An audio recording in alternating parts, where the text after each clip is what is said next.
Magandang araw mga kaibigan.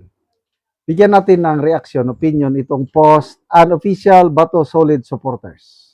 Payag ni Senator Erwin Tulfo tungkol sa impeachment ni VP Sara.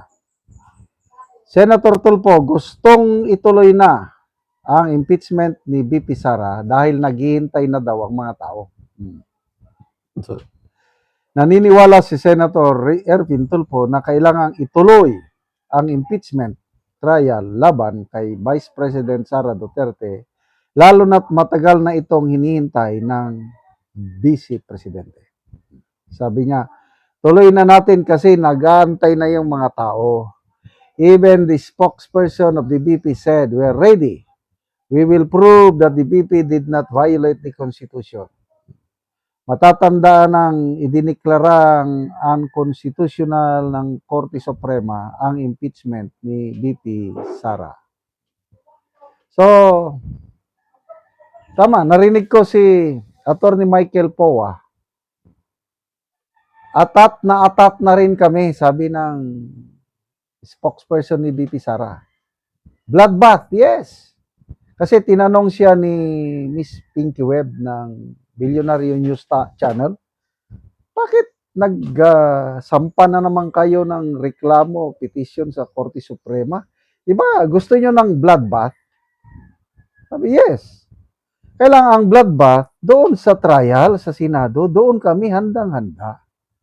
Bakit pa kayo nagsampa ng petition sa Supreme Court? Ang sagot ni Attorney Michael Powa is, katungkulan naming mga abogado na pangalagaan o proteksyonan ng aming kliyente kung nakikita namin may paglabag sa batas. Nakita nila paglabag sa batas yung overreach o yung fishing expedition. Kaya nagsampa sila ng kung hindi sana mag-fishing expedition itong Committee on Justice, wala sanang problema.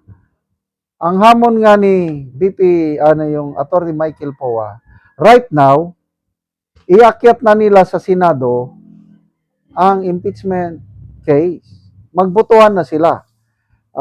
Ganyan din ang sabi ni Karen Davila nung in-interview niya si Congresswoman Luistro, why not put it into a vote? Dahil may sufficient in form, substance, may sufficient in grounds. Tapos sinasabi nyo, you are confident na may 1/3 signature na. Put it to the vote, iakyat nyo na sa plenary para akyat na rin masimulan ng trial. Yan. Talagang gustong-gusto na rin namin, kaming mga DDS, para matapos na once and for all. Ang problema, ang mga kongresista, pinapatagal pa sa Kamara na klaro naman, sumagot ng kampo ni VP Sara. Ano yun? Answer ad autelam. You don't have jurisdiction over us. Sumusobra na kayo. Double standard kayo. So bakit ang dami pa nilang hearing? Maghi-hearing kuno tapos pinapa-attend nila si VP Sara tapos ang mga abogado, hindi naman abogado ni VP Sara, hindi naman authorized na mag-cross-examine sa mga witnesses. Ano ba yan? Di one-sided. Di mabuti pa doon sa trial mismo sa Senado dahil pwede na ang mga abogado ni VP Sara mag-cross-examine sa mga witnesses. Kaya ang tunay na bloodbath nandoon. Okay, tingnan natin ang reaksyon ng taon bayan na 36,000 ang nag-react, 22,000 ang tumatawa, 4,000 ang galit, 8,500 lang ang nag-like. So, anong percentage ito? Nasa 80%. Hindi naniniwala kay Tulfo. Ibig sabihin, 80% sa mga tao ayaw nila sa impeachment. So, tapusin na. Once and for all. Bakit? Matatakot tayo sa trial na yan na siguradong panalo naman tayo sa Senado. Wilson Taganili, Ben Dilo, Ading Pascual, no more Tulfo in 2028. Well, I'm sorry. Sa 2028 na senatorial survey, nangunguna pa rin si Rapi Tulfo. Kung senator lang, mananalo pa rin sila. Ariel Bangkaya, maingay lang to sa impeachment pero sa flood control tahimik kasi nakatanggap to ng mali-malita, malaking dalawa daw, according to Attorney Baligod, dalawang listahan ni Tulfo eh. As a congressman, nakatanggap siya. As a senator, nakatanggap din. Allegedly, Eh, bakit ayaw nilang patawag sa Senado? Vice Chairman itong si Erwin Tulfo. Pagkakato, kung ako ang Vice Chairman, isinamang pangalan ko, tawagin ko para makross-examine ko. Eh, nakakapagtaka, bakit ayaw nilang patawag yung Brave 18 Marines? Mismo ang Senate President, nakalista, 5 maleta. Tapos wala lang, kibit balikat lang. Tayo, mga taong bayan, bahala na tayong mag-decide kung totoo ba yung aligasyon kay Tulfo, kay sino pang mga senador, Soto at iba pa.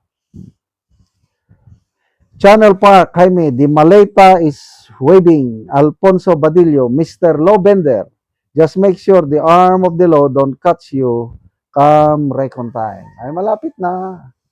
2028. Humanda kayo. David Gulayat, sometimes we bend the law. Tulfo Brothers, maleta pa more.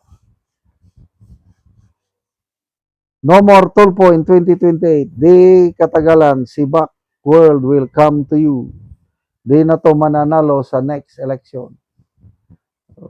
Nabigyan na rin ng maleta si Ben Delo. Eh, dalawa nga daw ang listahan niya eh. Congressman at saka senador. Eh di, sige. Nihintay na namin yung impeachment. Sana wag nyo nang patagalin. Sana pag-open ng Congress, iakyat nyo na. Ay, pag-open ng session, kailan ba? Mayo? Pag-open ng session, bira na para makapanood na kami ng bloodbath. Salamat mga kaibigan sa inyong pagsubaybay sa ating channel. Nakakatulong kayo ng malaki sa tribong Talandig ng Bukidnon dahil ang income natin sa channel na ito is pantulong po sa tribo. Namimigay tayo ng libreng yero at pako para makapagpatayo sila ng mas maayos na tirahan. Panoorin nyo ang video na ito. Karon mo na ni ang atop sa natagaan na mo og yero. So mga dagko na gyud ang buslot. So makaatop na gyud ni sila karon. So inani na gyud ang itsura sa ilang atop.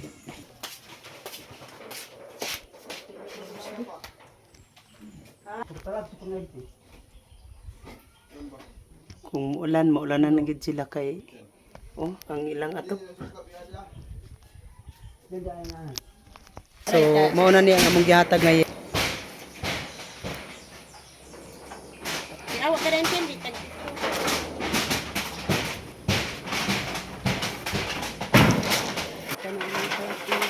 Yes, kaya gandulon man na. Klaro ko sila pa yun. Yung patanin nga ba? Gagawin.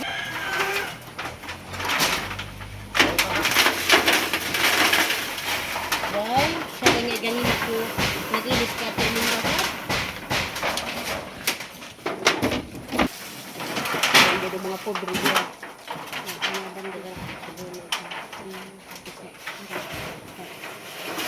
Kailan ko palirin sa dahil. Turi may kanot. Doctor. Anlaw. Nay, ba minute. Umit ang kuin ko tayo sa kalan sa siin. Aboy, paminay ka di mo.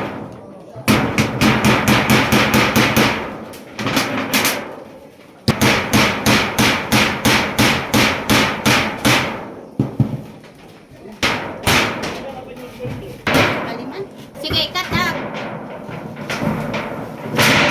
O karon humanagid sa pag-atop ang among ginahatag nga yero. So maayo na gyud.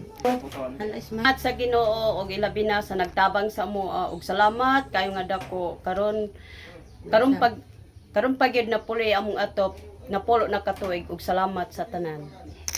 Manggod sa kalisod o wala mi ka-afford sa Salamat kay ante.